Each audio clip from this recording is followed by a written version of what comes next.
Bharatiya Janata party క్రమంగా ఈశాన్య రాష్ట్రాలు ఒకప్పుడు భారతీయ జనతా పార్టీ అంటే దాని జెండా ఏంటో కూడా తెలియదు.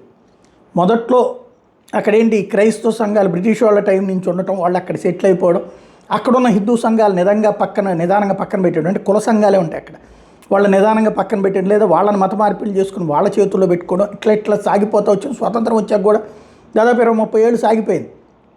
అసలు విషయం గ్రహించిన తర్వాత అంటే ఈశాన్య రాష్ట్రాలు మన సరిహద్దుల్లో ఉంటాయి, మన రక్షణకు అత్యంత ముఖ్యమైనటువంటి అవి గనక మన చేతుల్లో లేకపోతే భవిష్యత్తులో అత్యంత ప్రమాదమని గ్రహించినటువంటి ఆర్ఎస్ఎస్ వాళ్ళకి సంబంధించినటువంటి స్వయం సేవకులు ప్రాణాలకి తెగించి అక్కడ పనిచేశారు. ఎందుకంటే ప్రాణాలకి తెగించాను ఎందుకన్నానంటే అక్కడ ఇదే గిరిజన తెగల చేత అనేక మంది ఆర్ఎస్ఎస్ కార్యకర్తలు హత్య చేయించారు. అక్కడ స్వయం సేవకులుగా వెళ్ళి సేవ చేస్తున్నటువంటి వాళ్ళని ప్రాణాలు దీపించారు, లేకపోతే వాళ్ళని తీవ్రంగా హింసించే ఏర్పాట్లు చేశారు.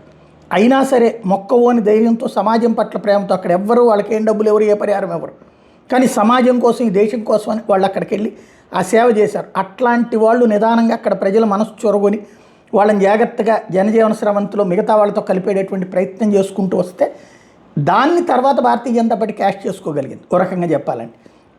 ఇప్పుడు అక్కడ భారతీయ జనతా పార్టీ దాదాపుగా ఈశాన్య రాష్ట్రాల్లో మ్యాక్సిమం రాష్ట్రాల్లో పవర్లో ఉంది. ఒకప్పుడు కాంగ్రెస్ తప్పించి ఇంకో పేరు తెలియదు, ఆ తర్వాత ప్రాంతీయ పార్టీలు తప్పించి ఇంకో పేరు తెలియని చోటు నుంచి ఇప్పుడు బీజేపీ. ఇదంతా ఎందుకు చెప్పాల్సి వస్తుంది, ఇప్పుడు అస్సాం ట్రైబల్ అటానమస్ కౌన్సిల్ ఇప్పుడు దాంట్లో ఎలక్షన్స్ జరిగితే 34 స్థానాలు కానీ 33 భారతీయ జనతా పార్టీ నేతృత్వంలో ఎన్డీఏ గెలుచుకుంటే కాంగ్రెస్ పార్టీ ఒక్క సీటుకి పరిమితమైంది.